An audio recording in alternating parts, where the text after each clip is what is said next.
in my office, I have many, many props.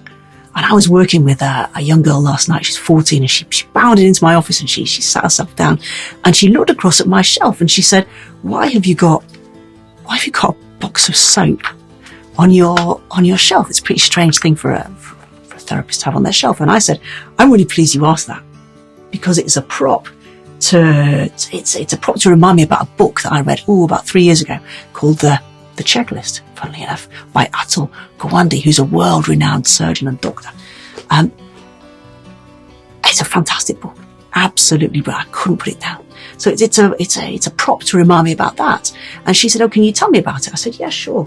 I said, Atul Gawande he was looking at the importance of checklists, and he went out and did some research in various organisations. He looked at people that were manufacturing soaps, and he said, "Do you have checklists?" And they went, "Of course we do." If you look very simply on the back of the box, you'll see, do not eat this.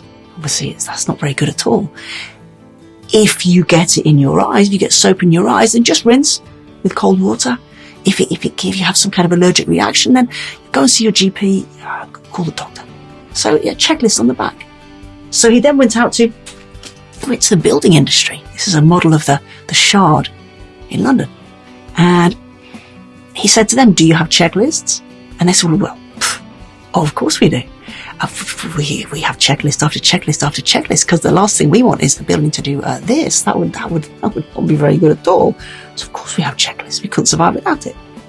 And then, probably one of the most important businesses, went out to the aeronautical industry, and they said, "Do you have checklists?" And they went, "Yeah, checklist after checklist after checklist to make sure it flies safely." So he then went back to the medical environment where he was working, and he said about the operating theatre, he said, "We could do with a checklist on the wall." And they said, No, we're really bright. We can remember all this stuff. And he said, "Well, wouldn't it be good if we just give it a go? Just basic bullet points. Like make sure you check who the patient is, make sure you're doing the right operation, just basic stuff. Only bullet points." Because of course the people reading the bullet points, the nurses, the doctors, the phlebotomists, the supporting staff, they're really bright. They only need the bullet points. So I said, "Okay, all right, we'll do it." So they put bullet points up on the wall. And unsurprisingly, the incidence of mistakes reduced. So his bullet points, his checklist, are on the walls of every operating theatre now, presided over by the World Health Organization.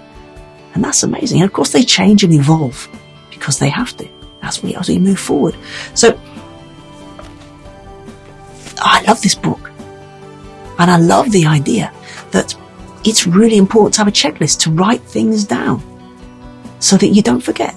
Write things down to help you remember things. Write things down, strategies, coping strategies, reminders, so that they are there for you when you need them, as opposed to just relying on remembering everything, which isn't always successful. So writing a checklist, I think it's logical, and it's a great idea. So give it a go.